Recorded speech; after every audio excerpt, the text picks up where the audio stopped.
నమస్తే welcome to our voice నేను journalist నవత రామమందిరం అయోధ్య రామమందిరం తీర్పును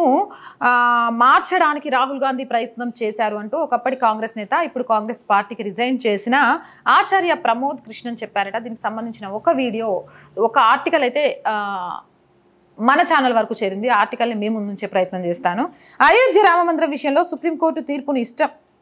ఇవ్వడంలో అయోధ్య రామమందిర నిర్మాణం సాధ్యపడిన సంగతం మనందరికీ తెలిసిందే అయితే రామమందిరం విషయంలో సుప్రీంకోర్టు ఇచ్చిన తీర్పును అడ్డుకోవడానికి కాంగ్రెస్ యువరాజు రాహుల్ గాంధీ తీవ్రంగా ప్రయత్నించాడని మాజీ కాంగ్రెస్ నాయకులు ఆచార్య ప్రమోద కృష్ణన్ సంచలన వ్యాఖ్యలు చేశారు ఈ సందర్భంగా ఆచార్య ప్రమోద కృష్ణన్ మాట్లాడుతూ ఒకవేళ రాహుల్ గాంధీ అధికారంలో ఉన్నట్లయితే అయోధ్య రామమందిర విషయంలో సుప్రీంకోర్టు ఇచ్చిన తీర్పుకు వ్యతిరేకంగా ఒక సూపర్ పవర్ కమిషన్ ని నియమించి అయోధ్య రామమందిర నిర్మాణాన్ని అడ్డుకోవాలని బలంగా కోరుకున్నాడని రాహుల్ గాంధీకి రామమందిర నిర్మాణం ఏమాత్రం ఇష్టం లేని అంశమని ఆచార్య ప్రమోద కృష్ణన్ తెలియజేశారు సుప్రీంకోర్టులో అయోధ్య రామమందిర నిర్మాణం జరగకుండా అడ్డుకట్ట వేసేందుకు రాహుల్ గాంధీ చాలా తీవ్రంగా ప్రయత్నం చేశాడని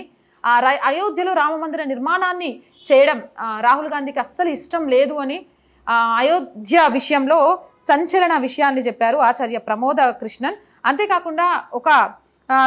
సూపర్ పవర్ కమిషన్ని కూడా నియమించాలి దీన్ని అడ్డుకోవడాని కోసము అనే ప్రయత్నం చేశాడు అని కానీ ఆ ప్రయత్నం సఫలం కాకపోవడంతో అయోధ్య రామమందిర నిర్మాణం జరిగిందని ఆ నేపథ్యంలోనే అయోధ్య రామమందిర నిర్మాణానికి ఇష్టపడలేకే ఆ రోజు అయోధ్య రామమందిరానికి కూడా రాకుండా వైష్ణవం శైవం అని హిందువుల్లో తేడా తీసుకొచ్చే విధంగా ఒక పక్క నుంచి అయోధ్య రాముల వారి విగ్రహ ప్రతిష్ఠ జరుగుతుంటే మరో పక్క నుంచి రాహుల్ గాంధీ రోడ్డు మీద కూర్చున్నారని కాంగ్రెస్ పార్టీ మొదటి నుంచి కూడా అయోధ్య రామమందిర నిర్మాణానికి వ్యతిరేకమే అన్నట్టుగా కూడా ఆచార్య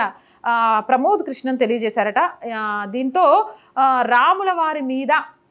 కాంగ్రెస్ పార్టీకి రాహుల్ గాంధీకి ఎలాంటి చిత్తశుద్ధి ఉందనేది బహిర్గతం అయిపోయింది ఇలాంటి మోర్ వీడియోస్ కోసం మన ఛానల్ని వెంటనే సబ్స్క్రైబ్ చేయండి వీడియో నచ్చిందా లైక్ చేయండి షేర్ చేయండి